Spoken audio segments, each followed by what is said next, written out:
স্পর্শ করেছে। বেলাল, জেনে রাখবে এই ধৈর্যের পরিচয় দেওয়ার জন্য তুই বেলাল, তোকে এই মক্কার সবচেয়ে সম্মানজনক পদ আল্লাহ রাব্বুল আলামিন দিয়ে দিবে। যেরকম সুবহানাল্লাহ। ধৈর্যের পুরস্কার আছে না নাই? ধৈর্যের পুরস্কার আছে না নাই? হযরতে বেলাল পৃথিবীর শ্রেষ্ঠ কাতার মুয়াজ্জিনের কাতারের 1 নাম্বার কাতারের নাম লেখায় দিলেন ধৈর্যের পরিচয় স্বরূপ। এইরকম করে ধরা হয়েছে খাব্বাবকে, ধরা হয়েছে সাদ, ধরা হয়েছে ইয়াসির রাদিয়াল্লাহু আনহুকে, ধরা হয়েছে সুমাইয়াকে, ধরা হয়েছে আম্মার রাদিয়াল্লাহু আনহুকে। ছেলে আম্মারকে মারতে মারতে পিঠের চামড়া তুলে ফেলা হলো। বাবার সহ্য হলো না। বাপ বের হয়ে এসে বলছেন, আবু লাহাব রে, আবু জেহেল রে, আমার কলিজার টুকরা আম্মার কি দোষ করেছে যার জন্য তোমরা তাকে মারতে মারতে রক্তাক্ত করে ফেললে? সঙ্গে সঙ্গে আবু জেহেল বলতেছে, ওরে ইয়াসার, তুইও যদি কালেমা গ্রহণ করে থাকিস তোকেও দুনিয়া থেকে বিদায় করে দেওয়া হবে। সঙ্গে সঙ্গে ইয়াসার বলছেন, আল্লাহর কসম করে বলি, আল্লাহর কালিমা পড়েছি, এর জন্য যদি জীবনও চলে যায়, জীবন চলে যাবে, আল্লাহর কালিমার পথ থেকে আমি ইয়াসার এক চুল পরিমাণ নড়ব না। ধরা হলো, ধরে ফেলে হাত পা বেঁধে মারতে মারতে মুখ থেকে আল্লাহর কালাম থেকে তারা বন্ধ করতে পারলো না। আবু জেহেল করলো কি? শেষ সময় সে অর্ডার দিয়ে দিল, ইয়াসির রাদিয়াল্লাহু তাআলার একটা পা একটা ঘোড়ার পায়ের সঙ্গে বেঁধে দিল, আরেকটা পা একটা ঘোড়ার পায়ের সঙ্গে বেঁধে দিয়া দুই দিকে দুইটা ঘোড়া চালায় দিল। মুরগি রানের মতো দুই টুকরো হয়ে গেলেন। ইয়াসির রাদিয়াল্লাহু তাআলা দুনিয়া থেকে বিদায় হয়ে প্রমাণ করে দিলেন, আল্লাহর পথে টিকে থাকার জন্য জীবন এমন করেই দিতে হয়। জোরে কোন সুবহানাল্লাহ। হযরত ইয়াসিরের শাহাদাতের দৃশ্য যখন স্ত্রীর সামনে চলে আসলো, সুমাইয়া রাদিয়াল্লাহু তাআলা তারা বড় করে বাইরে বের হয়ে বললেন, আবু জেহেল রে, আবু লাহাবেরা, আমার স্বামীর কি দোষ ছিল? সেই দোষের কারণে তোমরা তাকে দুনিয়া থেকে বিদায় করে দিলে। এই কথা বলার সঙ্গে সঙ্গে আবু জেহেল বলতেছে, সুমাইয়া, একটা বারের জন্য তুই যদি কালিমার ঘোষণা দিস তোকেও দুনিয়া থেকে বিদায় করে দেওয়া হবে। সুমাইয়া মুস্কি হাসি মেরে বলছেন, তোমরা আমাকে হুররিক দাও, মসজিদটা টুকরো টুকরো করো, ভস্ম করে দাও, আমি আল্লাহর কালিমা পড়েছি, কালিমা পড়তে পড়তেই জীবনটা দিয়ে দেব। মারতে মারতে রক্তাক্ত করে ফেলা হলো।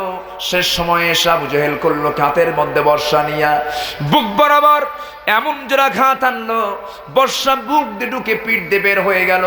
সুমাইয়া দুনিয়া থেকে বিদায় হয়ে প্রমাণ করলেন, ও দুনিয়ার নারী সমাজ, আল্লাহর জমিনে দিন কায়েমের জন্য জীবনটা এমন করেই দিতে হয়। জোরে কোন সুবহানাল্লাহ। এইরকম করে সাহাবীরা ধৈর্যের পরিচয় তারা ফেল করেছেন না পাশ করেছেন? পরীক্ষায় তারা ফেল করেছেন না পাশ করেছেন? পাশ করেছেন। ঠিক সেই সময় রাসূল পাহাড়ি গুহার মধ্যে বসে দোয়া করছেন, আল্লাহ, ও আল্লাহ, তোমার কাছে প্রার্থনা, আমি তো আর ইসলাম প্রকাশ্যে প্রচার করতে পারছি না, মেহেরবানি করে দুইটা অমরের যে কোনো একটা অমর আমার অনুগামী করে দাও, আমার পথের সৈনিক বানিয়ে দাও। দুইটা অমরের যে কোনো একটা অমরকে আমি ইসলামের পক্ষে পেতে চাই। আল্লাহর কাছে সেই দোয়া মিস হলো না কবুল হলো? মিস হলো না কবুল হলো? রাসূল দোয়া করলেন, সেই দোয়া কবুল হয়ে গেছে। রাতের বেলা, সকালবেলা তার প্রতিক্রিয়া শুরু হয়ে গেছে। রাতের বেলা বৈঠক হয়েছে, দারুন নাদওয়ার বৈঠকের সভাপতি আবু জেহেল বলেছে, মুহাম্মাদের বাড়াবাড়ি, এই বাড়াবাড়ি বন্ধ করার জন্য মুহাম্মদকে মারবে কে, হত্যা করবে কে, এই সাহসী ভূমিকা কে পালন করবে? সঙ্গে সঙ্গে কেউ সাহস পায় না।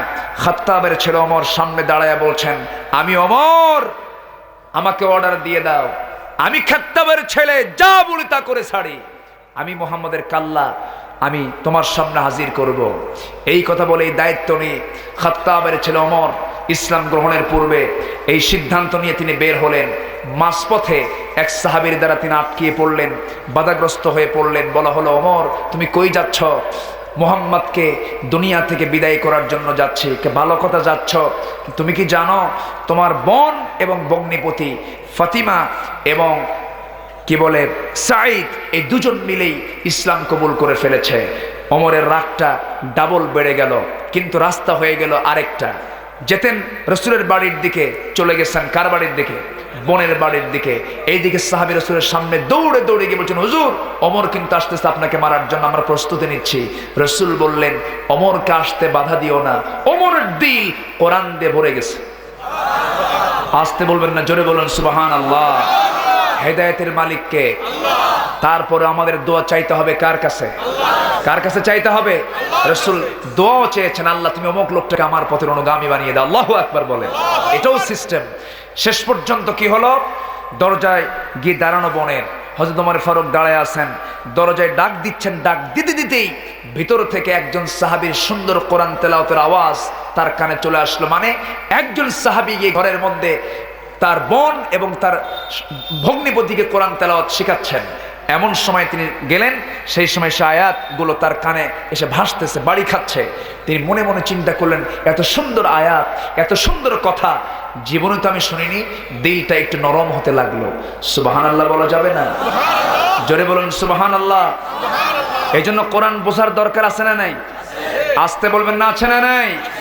কোরআন যে জানে পৃথিবীর কোনো মানুষ তাকে ঠকাতে পারে? ঠকাতে পারে? আমরা আজকে ঠকতেছি কেন? কোরআন থেকে আমরা কাছে না দূরে? কাছে না দূরে? মুসলমানদের হাতে যতদিন কোরআন ছিল, মুসলমান কি শাসিত ছিল না শাসক ছিল? কারো অধীনে ছিল না মুসলমানদের অধীনে তারা ছিল? মুসলমান অধীনে সবাই ছিল। মুসলমান কোরআন ছেড়েছে, মুসলমান আজকে নির্যাতিত হচ্ছে, নিপীড়িত হচ্ছে। সম্মানিত বন্ধুগণ, হযরত ওমর কোরআনের ছাত্র হওয়া শুরু করলেন। হঠাৎ করেই দরজায় তিনি ডাক দিয়ে ফেললেন রাগের ঠেলায়। দরজা ডাক দেওয়া মাত্রই বোন টের পেলেন এইরকম ডাক তোমার ভাই ছাড়া কেউ দেবে না। তিনিও সাহস নিয়ে দরজার কাছে এসে দরজা খুললেন। দরজা খোলা মাত্রই থাপ্পড় হেঁকে দিয়েছে বোনের গাল যেতে। এক থাপ্পড়ে জমিনে পড়ে গিয়ে বোন বলছে, ভাই তোমার দেহে যার রক্ত, আমার দেহে সেই পিতার রক্ত। আজকে মারতে মারতে মেরে ফেললেও আমি কোরআনের স্বাদ থেকে আমি এক চুল পরিমাণ অন্য কোনো স্বাদের দিকে যাব না।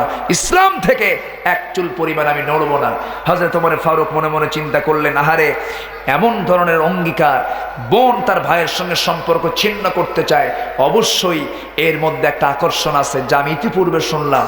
এবারে তার দিলটা নরম হতে লাগলো। বোনের চোখের পানি দেখে বললেন, বোন তুই কাঁদিস না, তোর কাঁদার আর দরকার নাই। কি যেন আমিও শুনতে পেলাম, কি সুমধুর কথা, কি সুন্দর আওয়াজ আমার কানে আসছে। তুই কি আমাকে দিবি সেই সকল কথাগুলো? এবার বোন আস্তে করে দাঁড়ায় বলছে, ভাই আমার বিশ্বাস তুমিও কালিমা পড়তে বাধ্য হবে যদি তুমি আল্লাহর কালামটা তুমি যদি পড়তে পারো। জোরে কোন সুবহানাল্লাহ, আরো জোরে কোন সুবহানাল্লাহ। সেই কোরআন কি বোঝার দরকার কি আমাদের সবার আছে? আসতে বলবেন না, আছে না নাই? কোরআন শুনবো বেশি, গান শুনবো, তাও গান শুনবেন? গান শোনা যাবে? গানের ধারে পাশে যাওয়া যাবে?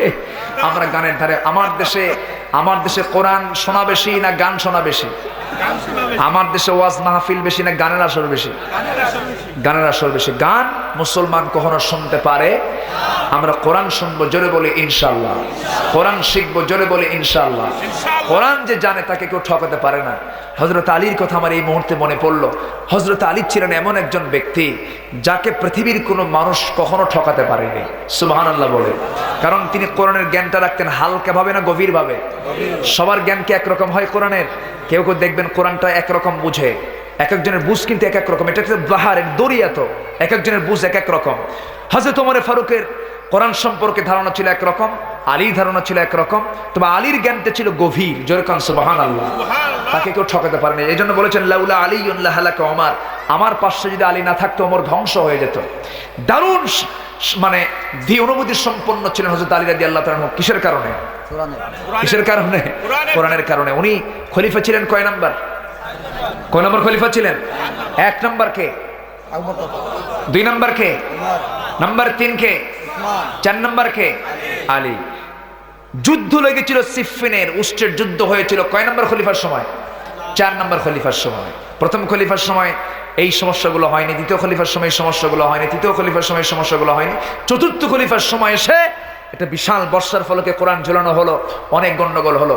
এই গন্ডগোল হওয়ার কারণে তাকে বলা হলো, আলী তুমি যখন খলিফাতুল মুসলিমিন হলে, প্রথম 3 খলিফার আমলে তো কোনো গন্ডগোল হয়নি, তোমার সময় সে গন্ডগোলগুলো কেন হলো? মুসলমানদের মধ্যে দ্বন্দ্ব কেন সৃষ্টি হলো? উনি মুস্কে কেন হাসি মারলেন, হাসি মেরে বললেন, প্রথম খলিফার সময় আমি আলী তার পাশে ছিলাম, এজন্য গন্ডগোল হয়নি। দ্বিতীয় খলিফার পাশে আমি আলী ছিলাম, তৃতীয় খলিফা ওসমানের পাশে আমি আলী ছিলাম। আমি যখন খলিফা আলী, আমার পাশে আরেকটা আলী নাই, এজন্য গন্ডগোল লাগছে। আমার কথা বোঝা গেল? কি তার হিকমতের উত্তর! তাকে কেউ ঠকাতে পারতো না। রসুল পর্যন্ত মাঝে মাঝে হিমশিম খেয়ে যেতেন। একদিন রসুল খেজুর খাচ্ছেন সবাইকে নিয়ে, খেজুর খেতে নিয়ে রসুল একটু মজা করে খেজুর খান আর খেজুরের আটিগুলো আলীর সামনে রেখে দেন। খেজুরগুলো খাওয়া শেষে রসুল মজা করে বলছেন, সাহাবীরা আমরা সবাই খেজুর খেলাম, আলীও খেজুর খেলো, সব খেজুর আলী একাই খাইছে। এই অভিযোগ যখন দেওয়া হলো, হযরত আলী একটু মন খারাপ করলেন না, বললেন রসুল যা বলেছেন এটা সত্য কথা, আমি বেশি খাই, এটা আমার বেশি খাওয়াটা মানানসই, কারণ আমি হলাম আসাদুল্লাহিল গালিব, আমি হলাম যোদ্ধা, আমার শক্তির দরকার, খাওয়াও বেশি দরকার। কিন্তু রসুল যতক্ষণ ধরে খেজুর খাইছেন আমাদের মতো করে তিনি খেজুর খাননি। কেন? আমরা সবাই খেজুর খেয়েছি আটি ছাড়া, বিচি ছাড়া, আর রসুল এতক্ষণ ধরে খেজুরগুলো খাইছেন বিচি শুদ্ধা, তার প্রমাণ তার সামনে একটা বিচিও নাই। আল্লাহু আকবার বলুন, জোরে বলুন আল্লাহু আকবার। তাকে কেউ ঠকাতে পারতো না। হযরত আলী একদিন ওমর ফারুক রাদিয়াল্লাহু আনহু, ওসমান রাদিয়াল্লাহু আনহু, ওনারা দুজন ছিলেন লম্বা লম্বা মানুষ, আলী ছিলেন খাটো সাইজের মানুষ। খাটো লোকের বুদ্ধি কম না বেশি? হ্যাঁ, বুঝতে হবে, খাটো লোকের বুদ্ধি একটু বেশি। আমি একটু লম্বা, তো আমি একটু বোকা। তো খাটো মানুষ যারা, তারা একটু মানে মানে খরবাকৃতির লোকগুলো একটু বুদ্ধিমান চালাক হয়, তাদেরকে ঠকানো একটু কঠিন হয়। এখনকার মেডিকেল সায়েন্সও বলে, কারণ তাদের মাথার হাড় কাছাকাছি, তো এই জন্য বেশি বোঝে। তো ওই ওমর ফারুক রাদিয়াল্লাহু আনহু এবং ওসমান রাদিয়াল্লাহু আনহু ছিলেন লম্বা মানুষ, বেশি লম্বা, মাঝখানে ছিলেন আলী। তিনজন এক লাইন করে হেঁটে হেঁটে যাচ্ছিলেন। হাঁটতে হাঁটতে হঠাৎ করে ওমর ফারুক বলতেছেন, ভাবতেছেন আজকে আলীকে ঠকাবো। এই কথা বলে তিনি বললেন, আলা বাইনিনা কান্নুনি লানা, আমাদের মাঝে আলী যেন লানা শব্দের নুনের মতো। মানে লানা শব্দ লিখতে লামের মাথাও লম্বা পাওয়া যায়, আলিফের মাথাও লম্বা পাওয়া যায়। দুই দিকের আলিফ আর লামের মাথা হচ্ছে ওমর এবং ওসমান রাদিয়াল্লাহু আনহু, আর মাঝখানে হচ্ছে নুনের মাথা খাটো, মাঝখানে হচ্ছে নুন হচ্ছে আলী। আলা বাইনিনা কান্নুনি লানা, আমাদের মাঝে আলী যেন লানা শব্দের নুনের মতো। হযরত আলী এটা শোনার পর কিছুক্ষণ চুপ মেরে বললেন, ঠিক আছে আমার ভাই ওমর ফারুক আমাকে লানা শব্দের নুন বানালেন, ওনারা লাম আর ওনারা আলিফ, লম্বা লম্বা মানুষ, আমি খাটো মানুষ, আমার কোনো দাম নাই, তো আমি নুন মাঝখানে থাকবো না। ওয়ালাউলা কুনতু লাকুনতুমা লা, আমি মাঝখানে নুন নাই, তোদের কোনো দামও নাই। আল্লাহু আকবার বলে। এত মেধাবী ছিলেন হযরত আলী রাদিয়াল্লাহু তাআলা আনহু, প্রচন্ড মেধাবী। উনি যখন খলিফাতুল মুসলিমের একটা প্যাঁচ লেগেছিল, সেই সময় একই ঘরের ভিতরে দুজন মহিলা, কজন মহিলা? দুজন মহিলা, সন্তান ছিল পেটে, সন্তান সম্ভবা, যে কোনো মুহূর্তে সন্তান হয়ে যাবে। অন্ধকার রাত্রে একই চকিতে শোয়া, আল্লাহর কি ফায়সালা, এট এ টাইম দুজনের পেট থেকে বাচ্চা হয়ে গেছে। একজনের পেট থেকে ছেলে, আরেকজনের পেট থেকে মেয়ে সন্তান। সকালবেলা দুজন মহিলায় লাগছে গন্ডগোল, তারা জানে কার ছেলে আর কার মেয়ে, এরপরও লাগছে গন্ডগোল, বলছে এটা আমার ছেলে, এটা আমার ছেলে, চরম গন্ডগোল। এখন এটা কেউ বিবাদটা মেটাতে পারে না, কিভাবে এটা ফায়সালা হয়? শেষ পর্যন্ত এই প্রশ্ন চলে গেল আলীর দরবারে। আলী বলছেন, কার ছেলে আর কার মেয়ে এটা তো তারাই জানবে, আমাকে তাদের কাছে নিয়ে যাও। দুই মহিলার কাছে নিয়ে যাওয়া হলো। বললেন, এই দুজন মহিলা, তোমরা জানো না কার ছেলে কার মেয়ে? দুজন মহিলাই বলছে এটা আমার ছেলে, এটা আমার ছেলে। হযরত আলী বললেন, ঠিক আছে, বিচার শুরু হয়ে যাচ্ছে, এই দুই মহিলাকে নিয়ে যাও, ঘরের মধ্যে তুলে নিয়ে দুজন মহিলার স্তন থেকে দুধ বের করো, দুইটা গ্লাসে ভর্তি করো। হযরত আলীর কি বাধা দেখেন, তিনি বললেন, তোমরা আমাকে যে প্রশ্ন করেছো এটার জবাব আমি আল্লাহর কালাম থেকে পেয়েছি। সেই দিকে ব্লাড টেস্ট ছিল না, ডায়াগনস্টিক সেন্টারে ছিল না, কোনো রক্ত পরীক্ষার কোনো সেন্টারে ছিল না। হযরত আলী কোরআনটাকে রিসার্চ করে বললেন, এই দুই মহিলাকে নিয়ে যাও ঘরের ভিতরে, স্তন থেকে দুধ বের করে দুইটা গ্লাসে ভর্তি করো। ভর্তি করানোর পর জানানো হলো, তিনি বললেন, দেখো তো কোন গ্লাসের দুধটা ঘন আর কোন গ্লাসের দুধটা পাতলা। যখন বলা হলো এই গ্লাসের দুধটা ঘন আর এই গ্লাসের দুধটা পাতলা, সঙ্গে সঙ্গে তিনি বললেন, যে গ্লাসের দুধটা ঘন, এই ঘন দুধ যে স্তন থেকে বের হয়েছে, মহান রব্বুল আলামিন সেই ঘন দুধ অলিকে ছেলে সন্তানের মা বানিয়ে দিয়েছেন। আর পাতলা দুধ যে স্তন থেকে বের হয়েছে, সেই পাতলা দুধ অলিকে আল্লাহ পাক মেয়ে সন্তানের জননী বানিয়ে দিয়েছেন। প্রশ্নের জবাব হয়ে গেল। দুজন মহিলার কোলে দুই সন্তানকে উঠায় দেওয়া হলো, দুই মহিলা চলে গেল, আমার ওয়াজও শেষ হয়ে গেল। নাকি শেষ করবো না? শেষ করবো না? এখন প্রশ্ন হলো, হুজুর দুধ কেন ঘন হলো, দুধ কেন পাতলা হলো, ওয়াজ আবার শুরু হলো, কি ঠিক কিনা? এখন আমি কতক্ষণ কথা বলে আমি তো এই চিন্তায় বিভোর। আলোচনা চালাবো? চালাবো? নামাজ না পড়লেও হবে নাকি? ফজর নামাজ আজকে মাফ? ফজর নামাজ মাফ? ফজর নামাজ আছে না নাই? নামাজ পড়বো 5 ওয়াক্ত, জোরে বলি ইনশাআল্লাহ। আল্লাহর কাছে চাইবো দুইটা মাধ্যমে। কয়টা মাধ্যমে? একটা সবর আর একটা কি? সালাত। নামাজ পড়বো কয় ওয়াক্ত? 5 ওয়াক্ত নামাজ পড়বেন। কার একটু হাত তুলে দেখান তো দেখি। বলুন হে আল্লাহ, আরো জোরে হে আল্লাহ, আমাদেরকে 5 ওয়াক্ত সালাত আদায় করার তৌফিক তুমি আল্লাহ দিয়ে দাও। জোরে বলি আমিন। আরো জোরে আমিন। আরো জোরে আল্লাহুম্মা আমিন। হাত নামান। কষ্ট হলো? 1:45 বাজে। 1:45। আল্লাহ, আলোচনা চলো চলো। হুজুর মরুক তাহলে আপনার তো এক রাত, আমার তো সব রাত। আমার আগামীকালকে মাহফিল আছে, আবার পরশু মাহফিল আছে, সব দিকে তাকাতে হবে। এই জন্য আমি বলেছিলাম তাদেরকে একটু আগে ভাগে উঠলে ভালো হতো। তো টোটাল 2 ঘন্টা প্রায় ক্রস হয়ে যাচ্ছে। আমি তো মন চাচ্ছে আমি আরো বলি, কিন্তু সময় আমাকে অ্যালাউ করছে না। কি করা যায় বলেন তো? কষ্ট সহ্য করে ফেলেন আর কি। চালাবো আরেকটু? আরেকটু চালাবো? জোরে বলি, বলুন ইনশাআল্লাহ। আর জোরে বলুন ইনশাআল্লাহ। এই মাহফিলটা চলছে 11 বছর না? খুব ভালো। আল্লাহ এই মাহফিলকে কবুল করুন, কমিটিকে কবুল করুন, সবাইকে আল্লাহ পাক মঞ্জুর করুন। সম্মানিত বন্ধুগণ, সম্মানিত দ্বীনি ভাইরা, আসলে মন তো চায় শুনতে, মন চায় বলতে, সব দিকে আমাদের খেয়াল করতে হবে। কিছু প্রয়োজনীয় কিছু কথা আমাকে না বললেই না প্রাসঙ্গিকই। আমার কথা কি মেয়েদের কানে যাচ্ছে না? মেয়েদের কানে যাচ্ছে? যাচ্ছে। অনেক মায়েরা হয়তো অপেক্ষা করছেন যে আমাদের কথাগুলো তো হুজুর না বলেছি, বলি নাই তা না, সবার জন্য তো ইসলাম। তবে মেয়েদের জন্য স্পেশালি 2-1টা কথা আমি বলতে চাই। মেয়েরা কোরআন আজকে বেশি পড়ে না নাটক বেশি দেখে? কোরআন বেশি পড়ে, নাটক বেশি দেখে। সে নাটক কি দেশীয় না ভারতীয়? ভারতীয়। স্টার জলসা আছে, আছে এলাকায়, খুব ভালো, ভালো করে দেখাবে। স্টার জলসা, স্টার প্লাস, জি বাংলা, মা ঝিলিক কটকটি কিরণমালা। জোরে বলুন নাউজুবিল্লাহ, জোরে বলুন নাউজুবিল্লাহ। এই নাটক, এই সিনেমা আমার মাদেরকে আজকে শেষ করে দিয়েছে। আজকে দিগন্ত ইসলামিক টেলিভিশন বন্ধ হলো। এটা যদি বন্ধ করা যায়, ইমান বিধ্বংসী কামান, ইমান বিধ্বংসী অ্যাটম বোম স্টার জলসা বিলম্বে বন্ধ করে দেওয়া হোক। এই মতের পক্ষে কি সবাই রাজি আছেন? ওয়াজ করে বন্ধ হবে না, আন্দোলন করে বন্ধ করে দিতে হবে। নেপালের মতো দেশে যদি, বিধর্মী রাষ্ট্রে যদি ভারত নিয়ন্ত্রিত চ্যানেল যদি বন্ধ করতে পারে ইমান বিধ্বংসী কামান, আমি মনে করি এই সমস্ত জালস মানে মিডিয়াগুলো বন্ধ না করা পর্যন্ত এই দেশের মা বোনেরা ভালো হবে না। ওয়াজ ক্ষণিকের জন্য কিছু ভালো হয়, কিন্তু 24 ঘন্টা যে নাটকের ওয়াজ হয়, সেই ওয়াজ বন্ধ না করলে তো হবে না। এই জন্য ওগুলো বন্ধ করার জন্য আমাদের তৎপর থাকতে হবে। বাড়িতে টেলিভিশন যাদের আছে, ব্যক্তিগত উদ্যোগেও এগুলো কন্ট্রোল করার প্রয়োজন। আসতে বলবেন না আছে না নেই? আসতে বলবেন না আছে না নেই? আচ্ছা, সতর্ক থাকতে হবে।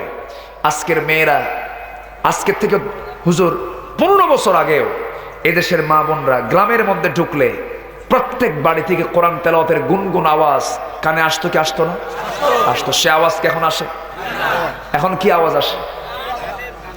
ঘুম ঘুম, 10টার আগে ঘুম ভাঙে না। আবার সকালবেলা মেয়েদের ডিউটি হয়ে গেছে। এখন বাচ্চাগুলো এখন কেজি স্কুলে যায়। সেরের ওজন বেশি না কেজির ওজন বেশি? কিসের? কেজির ওজন বেশি। এই কেজি স্কুলে চলে যায় এত বড় ব্যাগ নিয়ে। বাচ্চা হলো 3 ফিট, ব্যাগ হলো 4 ফিট, নিয়ে চলে গেল। স্কুলে যায়, স্কুলের রুমের মধ্যে মা তার বাচ্চাকে ঢুকায় দিয়া সব মহিলা এক জায়গায় হয়ে বসে দার্সা কোরআন দার্সা হাদিস না দিয়া গল্প করে, তোমার স্বামীটা কেমন, তোমার স্বামী কেমন, আরে কইও না, ও তো কাউয়ার যা। কে এগুলো আছে না? এগুলো কি হয় না? আছে না? এগুলো আছে না? আছে। আমার মা, এগুলো করা যাবে না। আপনাকে কোরআন বুঝতে হবে, দিন বুঝতে হবে, ইসলাম বুঝতে হবে। স্বামীর দুর্নাম আপনি করবেন কেন? আগের দাদি কখনো দাদার নামে কোনো কথা বলেনি, দাদার নামটা পর্যন্ত নেননি, আদবের খেলাফ হবে মনে করে। দাদা দাদি দাদার নাম কি? দাদা কথা কয় না, চুপ করে থাকে, বোবা না, আমার স্বামীর নাম আমি মুখে নেব না, কি আদব। আর এখনকার মেয়েকে যদি বলা হয়, এখনকার ভাবিকে যদি ভাবি আপনার ভাইয়ের নাম কি, লিটন চৌধুরী, আর ভাবসা বিয়ে আলাদা, মনে হয় নিজেই বিয়ে করে আনছে। আছে না নাই বলেন তো? আছে না? এই হচ্ছে ভাব। ধমক মারে কি? মার্কেটে যাবে, হাতে স্বামী বলতেছে না যেতে দেব না, ডাকতেছে লিটন, ধমকের ঠেলায় স্বামী থরথর করে কাঁপের, কয় আম্মা আসতেছি। মার্কেটে যাব, যাও তো বাচ্চা নেবে কে? বাচ্চাকে দুধ খাওয়াতে হবে না? তো বাচ্চা বয়স 1 বছর দুধ খায়। এখন বউ বলতেছে দুধ তো আমি মার্কেটে যাব, সন্ধ্যা পর্যন্ত আসতে আমার সময় লাগবে, তুমিই করে নাও, তুমিই দুধ খাওয়াও। স্বামীকে দুধ খাওয়ানোর দায়িত্ব দিল। দুধ খাওয়াবে কে? ফিডারটা দিয়া চলে গেছে মার্কেটে ঢং ঢং করে। এরকম মহিলার সংখ্যা আজকে কম না বেশি? কম না বেশি? আর এই দায়িত্ব দিল স্বামী না? স্বামীদের দোষ আছে না নাই? স্বামীদের দোষ আছে না নাই? খালি মেয়েদের দোষ হলে দোষ দিলে হবে না, অবশ্যই স্বামী ভাই বাপদের দোষ আছে না নাই? আচ্ছা, চলে গেল মার্কেটে ঢং ঢং করে, দোকানদারের সামনে আস্তে করে বসে কি তার নরম চিকন সুর, নিক্কন সুরে বলছে ভাইয়া। দোকানদার তো সুরে অস্থির হয়ে গেছে, বলতেছে বলুন ভাবি। আছে না নাই? এগুলো আছে না নাই? এগুলো হাসির খোরাক না, এর মধ্যে চিন্তার খোরাক আছে না নাই? বলুন কি চাই? শাড়ি একখান বের করলো, নিজের গায়ে দোকানদার লটকায় দিয়ে বলে ভাবি এই শাড়ি কিন্তু আপনাকে খুব মানাবে। ওটা আরেক লুচ্চা, তুই জিনিস বেচবি ব্যাস, তুই অভিনয় করিস কেন? এই হচ্ছে অবস্থা। অকুলনা কাউলাম মারুফা, কোরআন বলে দিচ্ছে ও নারী সমাজ, তোমার পরপুরুষের সঙ্গে যদি কথা বলতে হয়, ন্যায়সঙ্গত কথা বলো, স্ট্রেট কথা বলো। সালাম দিলে উত্তর দিয়ে দাও, কিন্তু পাল্টা কোনো কথা তুমি বলতে যেও না। যদি কেউ কথা বলতে নেয়, প্রয়োজনীয় কথা যদি বলতে হয় স্ট্রেট কাট কথা বলো। ওই জায়গায় কোনো ন্যাকামি করে কোনো কথা নারীর বলা যাবে না।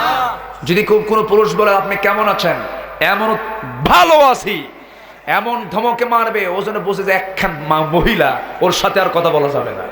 এইরকম করে কথা বলতে হবে। সেই কথা স্বামীর সঙ্গে বলে, স্বামীর সঙ্গে ঝাঁকি মেরে কথা বলে, আর পরপুরুষের সঙ্গে সুন্দর করে কথা বলে। এরকম মহিলা আছে না নাই? আসতে বলবেন না, আছে না নাই? কোন স্ত্রী যদি স্বামীর সামনে একখান মুস্কি হাসি মারে, আল্লাহ পাক তাকে নফল নামাজের সব তার আমল নামায় দিয়ে দেন। স্বামীকে খুশি করার জন্য যদি একটা মুস্কি হাসি মারে, আল্লাহ পাক তাকে অবশ্যই সওয়াব তার আমল নামায় দিয়ে দেন। সেই হাসি স্বামীর সামনে দেয় না, সেই হাসি দেয় বয়ফ্রেন্ডের সামনে, আন্তর্জাতিক 14 ফেব্রুয়ারিতে। এই দিবস তো চলে গেল 2 দিন আগে। এটার নাম ভালোবাসা দিবস নয়, এটা বেহায়া দিবস। 14 ফেব্রুয়ারি, 31 ডিসেম্বর, 31 নাইট, 1 এপ্রিল, এই সমস্ত দিবস হচ্ছে খ্রিস্টানদের দিবস। এই দিবসের সঙ্গে মুসলমানদের কোন সম্পর্ক আছে? সম্পর্ক ইচ্ছে করলে গভর্নমেন্টকে বন্ধ করতে পারে না? পারবে না, পারবে না। কারণ কেন? তাদের সংস্কৃতি, তারা বড় হয়েছেন ইউরোপ আমেরিকায়, তাদের আত্মীয় স্বজন ওইদিকে, তো এজন্য ওই দিকের টান খুব বেশি। আর এইদিকে যতটুকু ইসলাম না মানলেই না, তাছাড়া তো জনগণ আমার ভোট দেবে না। এই জন্য মাথায় মাঝে মাঝে পাগড়ি ওঠে, মাথায় টুপি আসে, আলহাজ কুতকুতনি চুলকানি খাও জানি। আছে না নাই? আছে না নাই? আমরা এগুলো অভিনয় করে ইসলাম মানতে চাই না। ইসলাম মানব দিল দিয়া, জীবন দিয়া। জোরে বলুন ঠিক কিনা? আল্লাহ কবুল করুন, জোরে বলি আমিন। আমার মার পর্দা রক্ষার দায়িত্ব আমাদের আছে না নাই? পর্দা রক্ষার দায়িত্ব আছে না নাই? সব বাড়ির মা বোনকে আমরা বোরকা পড়াবো, জোরে বলি ইনশাআল্লাহ। সেই বোরকা হবে ডিজাইনের, ডিজাইনের বোরকা না ইসলামের বোরকা? আমার দেশে এখন ইসলামের বোরকা বেশি না ডিজাইনের বোরকা বেশি? বোরকার কালার হবে কয়টা? একটা কালার। এক কালারের বোরকা হবে কালো অথবা যে কোনো একটা কালার হবে। পাকড়া পাকড়ি লাল নীল হলুদ ভেড়া মডেল, এই মডেল কেন? এই মডেল নয়, একটা কালার হবে, তা দিয়ে দোপাট্টা উপরের দিয়ে নিচে ঢেকে যাবে, ঢিলা ঢালা বোরকা হবে, এই জাতীয় বোরকা। এখন আবার ইদানিং অনেক মহিলা দেখি মাথায় ওই হিজাব লাগায়, মাথার চুল টুল ঢেকে এদিকে পায়জামা নেই। পায়জামা নেই এই জন্য বলবো আমি, পায়জামাটা স্কিন পায়জামা, যেটা একদম তার বডি স্ট্রাকচারকে মানে ফুটে তুলছে, বরঞ্চ এটা আরো ইসলামের জন্য আরো বেশি ক্ষতি, পরপুরুষকে বেশি আকৃষ্ট করছে। এমন পোশাকই হারাম যে পোশাক পরপুরুষকে আকৃষ্ট করে, এমন পোশাককে আল্লাহ পাক কি করেছেন? হারাম করেছেন। সেই পোশাক পরলো, মানে নিচে পায়জামা নাই, উপরে উনি মাথায় কাপড় দিয়ে আসছেন। ওই লোকের মতো এক লোক গেছে মাঠ, মানে বিশাল লম্বা বড় মাঠের মাঝখানে জমি লাগাতে গেছে, ধান লাগাতে গিয়ে জোহরের রক্ত চলে আসছে। বেচারা ভাবলো বাড়িতে যেতে আসতে তো আমার টাইমই ফুরে যাবে নামাজ পড়তে গেলে, অতএব নামাজটা এখানে পড়ি, বাকি কাজটা আমি সেরেই সন্ধ্যার দিকে বাড়ির দিকে চলে যাবো। জোহরের নামাজে দাঁড়ায় গেছে, জোহরের নামাজে দাঁড়ায়া মাথায় হাত দিয়ে দেখে পাগড়ি নাই। তো ওর আবার ওই বেচারার আবার মানে নিয়ম হচ্ছে প্রত্যেক ওয়াক্তে সে পাগড়ি ছাড়া নামাজ পড়ে না। এখন তো লুঙ্গি ছাড়ার কোনো কাপড় চোপড়ও নেই, লুঙ্গি খুলে পাগড়ি বানাইছে। লুঙ্গি খুলে কি বানাইছে? পাগড়ি বানাইছে। তাহলে লুঙ্গি পড়া হলো ফরজ, আর পাগড়ি পড়া কি সুন্নাত। ফরজ আগে না সুন্নাত আগে? ফরজ আগে। মা, আপনার নিচের আব্রু যদি না ঠিক থাকে, আপনার মাথায় চুল আপনি গোপন করে আড়াল করে আপনার ঢেকে লাভটা কি? আপনাকে আগে কাপড় সতরটা আপনাকে আগে ঢাকতে হবে। মাথার চুল থেকে পা গোড়ালি পর্যন্ত পরপুরুষের জন্য আকৃষ্ট করেছেন কে? আসতে বলুন, কে করেছেন? আল্লাহ করেছেন। এই জন্য আপনাকে এই ড্রেস কোড মেনে চলতে হবে। বোরকার বিরুদ্ধে কথা বলার মতো কিছু কুলাঙ্গার আমার দেশে আছে না নাই? আসতে বলবেন না, আছে না নাই? কোন এক অভিনেত্রী বলেছে, সারা না কোন শয়তান বলেছে যে মেয়েরা আজকে আমার দেশে নির্যাতিত হওয়ার কারণ, ধর্ষিত হওয়ার কারণ হলো মেয়েরা একটু ঢেকে ঢুকে বেশি থাকে। এরা যদি একটু উলঙ্গ হয়ে যায় তাহলে আর কেউ ছায়া থাকবে না। কত বড় হারামজাদি ওটা! এরকম হারামজাদি কিছু আছে না নাই? এক শয়তান তো আমেরিকায় বসে বসে মাঝে মাঝে কথা বলে, তাসলিমা নাসরিন আছে না?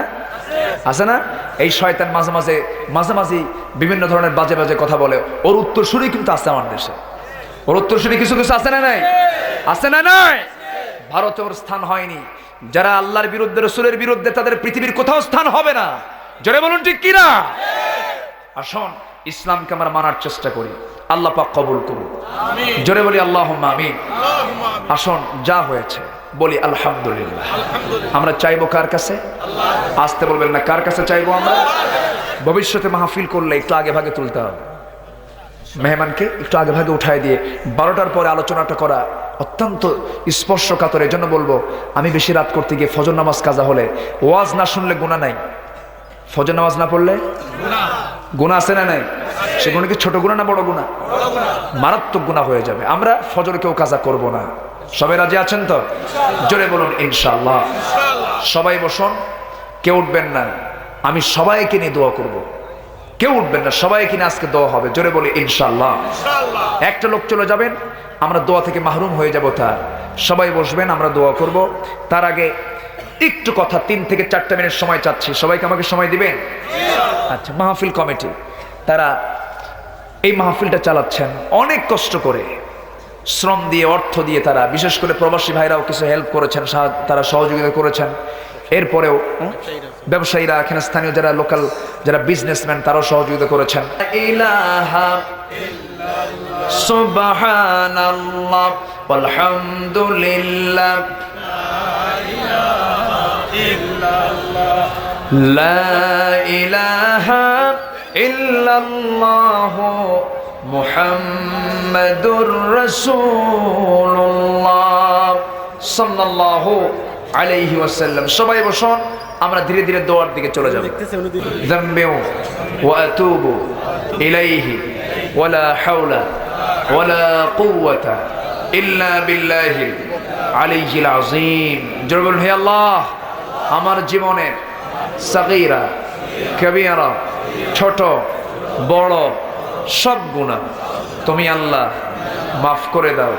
জোরে বলুন ইয়া রাব্বাল আলামিন। সবাই একটু নামাজের সূরাতে বসেন, তাশাহুদের সূরাতে বসেন। আচ্ছা, আমার পক্ষ থেকে একটা ঘোষণা আছে। আমার নিজের সংকলিত একটা বই, বইটার নাম হচ্ছে আদব। বইটার নাম কি? আদব। যারা থাকে না তাকে কি বলে? তাহলে বে লাগাতে হয়।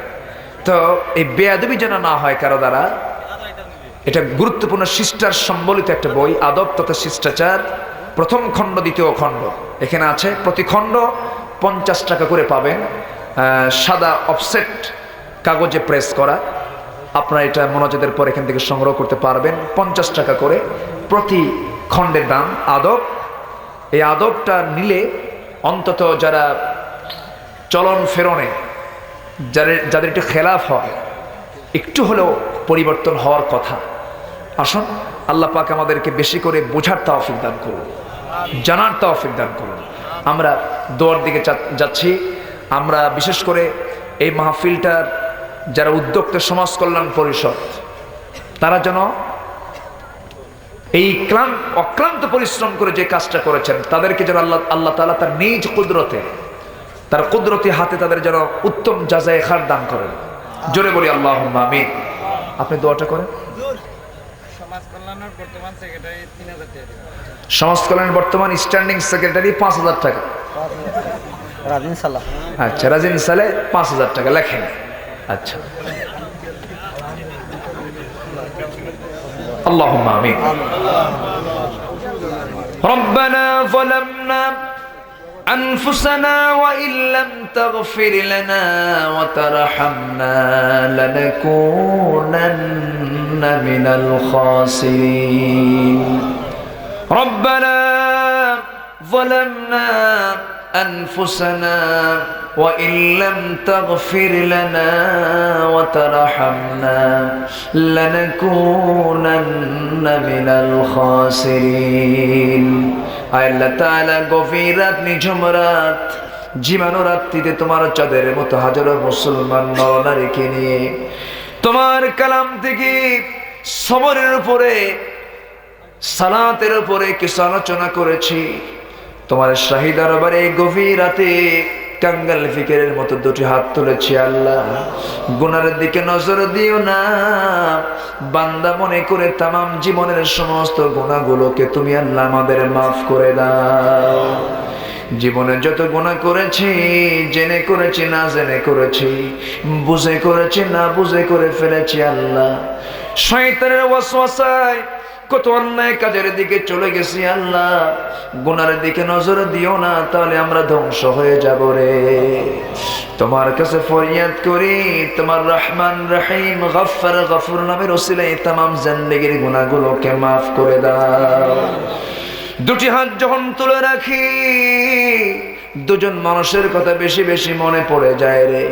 আমাদের মাঝ থেকে যাদের জনম দুঃখিনী মা, যার বিদায় হয়ে গেলেন, জিন্দেগীর গুনাহগুলো মাফ করে দাও। কবরগুলোকে তুমি আল্লাহ জান্নাতের টুকরা বানায়া দাও। অনেক আলোচনা শেষ করে বাড়ি ফিরে যাব। বাড়িতে ফিরে গিয়ে সবাইকে দেখতে পাবো, কিন্তু মার ঘরের দিকে তাকায় দেখবো মা আমার নাই রে। মা কবরবাসিনী হয়ে গেছে। সেই মা যারা চলে গেলেন, জিন্দেগীর গুনাহগুলো মাফ করো, কবরগুলোকে জান্নাতের বাগিচা বানায়া দাও।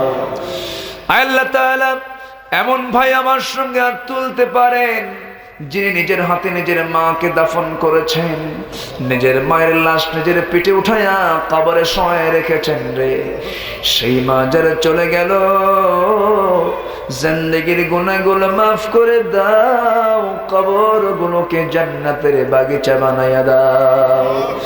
সবাই চক্ষু বন্ধ করে আল্লাহর শেখানো দোয়া পড়ে প্রাণ খুলে সবাই বলুন, রব্বির হামহুমা কামা রব্বায়ানি সগীরা। রব্বির হামহুমা কামা রব্বায়ানি সগীরা। রব্বির হামহুমা কামা রব্বায়ানি সগীরা। হায় আল্লাহ তাআলা, বিশেষ করে মাহফিলের আয়োজন যারা করেছেন আর শোনার জন্য কষ্ট করে যারা এসেছেন, বিনিময়ে কাল কিয়ামতের কঠিন ময়দানে যেদিন পিতা তার পুত্রকে চিনবে না, মা তার সন্তানকে ভুলে যাবে, যেদিন মানুষ কাঁদতে কাঁদতে চোখের পানিগুলো পড়ে যাবে, চোখ থেকে রক্ত বের হওয়া শুরু হয়ে যাবে, সেই কঠিন মুসিবতের দিনে এ মাহফিল আমাদের সবার জন্য নাজাতের মাধ্যম তুমি আল্লাহ বানাইয়া দিও। আয় আল্লাহ তাআলা, এমন সময় হাত তুলেছি মুসলমান যে সময় মার খেতে খেতে শেষ হয়ে গেল রে। আজকে মুসলমানদের পায়ের তলায় মাটি নাই, মুসলমানদের বাইতুল মুকাদ্দাস আজকে মুসলমানদের দখলে নাই। আয় আল্লাহ তাআলা, পৃথিবীর যে প্রান্তে তাকাই আজকে মুসলমান শুধু নির্যাতিত হচ্ছে। আল্লাহ, আয় আল্লাহ তাআলা, তোমার কাছে ফরিয়াদ করি সমস্ত জুলুম থেকে মাজলুমদেরকে বাঁচাইয়া দাও, সমস্ত বিপদ থেকে মুসলমানদেরকে তুমি আল্লাহ হেফাজত করো। আয় আল্লাহ তাআলা, কত চোর গুন্ডা বদমাইশ মাস্তানরা প্রকাশ্যে ঘুরে বেড়ায়, আর তোমার পছন্দের গোলাম গুলো কেমনে মানবদের জীবন যাপন করে। আল্লাহ, আল্লাহ তাআলা তোমার গায়েবী সাহায্য নাযিল করো, সমস্ত জুলুম থেকে মুসলমানদেরকে তুমি আল্লাহ হেফাজত করো। আল্লাহ তাআলা, এই মাহফিল কমিটিকে কবুল করে নাও, এলাকার প্রত্যেকটি ঘরকে ইসলামের দুর্গ বানায় নাও। যারা যারা দান করেছেন, যারা যারা দানের ওয়াদা করেছেন, সবার দানকে তুমি আল্লাহ মেহেরবানি করে মঞ্জুর করে নাও। এই মাহফিলকে তুমি আল্লাহ কিয়ামত পর্যন্ত জারি রাখো। সাইফুল ইসলাম ভাগ্যবান যুবকের নাম, তুমি তার খেদমতকে তুমি আল্লাহ কবুল আর মঞ্জুর করে নাও। সবার নাম তো আমার জানা নাই, যার যা চাওয়া যার যা পাওয়া তুমি আল্লাহ মেহেরবানি করে সবার চাওয়াকে পাওয়া করে দিও। আয় আল্লাহ তাআলা, পৃথিবীতে আসার তো সিরিয়াল ছিল, যাওয়ার তো কোনো সিরিয়াল নাই, কে কখন চলে যাব জানি না। ডান হাতে আমলনামা না রেডি হওয়া পর্যন্ত আমাদের কাউরে তুমি আল্লাহ কবরে নিও না। একদিন তো দুনিয়া থেকে বিদায় হয়ে যাব রে, কেউ তো বাঁচার জন্য আসি নাই, সবাই একদিন মরে মরে যাব। কোন দিন মরে যাব কেউ বলতে পারি না, কে কখন চলে যাব কেউ তো আমরা জানি না। সুন্দর বাড়ি ছিল, টান মেরে ঘর থেকে বের করে দেবে। স্ত্রী বলবে, স্বামী গো, প্রত্যেক দিন যাওয়ার সময় বলে যাও, আজকে তো তুমি বলেও গেলে না। সন্তানগুলো চোখের পানি ফেলে ফেলে কেঁদে কেঁদে বলবে, বাবা আমার জন্য কি তুমি আজকে সদাই কিনে আনবা না? সবাই চোখের পানি ফেলে ফেলে কাঁদবে, আত্মীয় স্বজন দিয়ে ঘর বাড়ি ভরে যাবে। আমাকে নিয়ে আয়োজন করবে জানাজার, গোসলটা শেষ হয়ে যাবে, কাপড় চোপড় গুলো খুলে নিয়ে এমন জামা পরায় দেবে রে, যে জামার কাপড় কোনোদিন পরি নাই, সেলাই নাই, পকেট নাই, মাথায় বাঁধন পায়ে বাঁধন দিয়ে দিয়ে জানাজা শুরু হয়ে যাবে। মোরা মুখ জানাজার শেষে সবাই দেখে দেখে চলে যাবে। সবাই আমাকে নিয়ে কবরের মাটির দিকে চলে যাবে, ওই কবরের মাটিতে আমাকে শোয়ায় দেবে রে। কবরের মাটিতে শোয়ায় দিয়া বাঁশ চাপা দেবে, মাটি চাপা দেবে, ওই যে রেখে আসবে রে, আর কোনোদিন কেউ খোঁজ নিতে যাবে না। ও আল্লাহ, ওই যে বিদায় দিয়ে দেবে, 7 দিন পরে আমার লাশ গলে গলে শেষ হয়ে যাবে, আমি হয়ে যাব পোকা মাকড়ের খাবার। 1 মাস পরে হাড় ছাড়া কিছুই পাওয়া যাবে না। তোমার কাছে ফরিয়াদ করি রে, ডান হাতে আমলনামা না রেডি হওয়া পর্যন্ত কবরে নিও না। ও আল্লাহ, মূর্তি যখন হবে শহীদে মওত কপালে ছুটাই দিও। আল্লাহ, মূর্তি যখন হবে রে, তোমার পথে জীবনটা দিতে পারে এই তৌফিকটা দিয়ে দিও রে আল্লাহ। আল্লাহ তাআলা, তোমার কাছে শুধু ধর্ণাই দেব, তোমার কাছে যেহেতু চলেই যেতে হবে, জীবনের সকল চাও তোমার কাছে চাওয়ার তৌফিকটা দিয়ে দিও। মওতের সময় যখন চলে আসবে, জবানে জারি করে দিও কালো জয় কালেমা তাইয়্যিবা লা ইলাহা ইল্লাল্লাহু মুহাম্মাদুর রাসূলুল্লাহ। আসসালামু আলাইকুম ওয়া রাহমাতুল্লাহি ওয়া বারাকাতুহু। সবাই বসে যান, শিরনি তাবারক সবার কাছে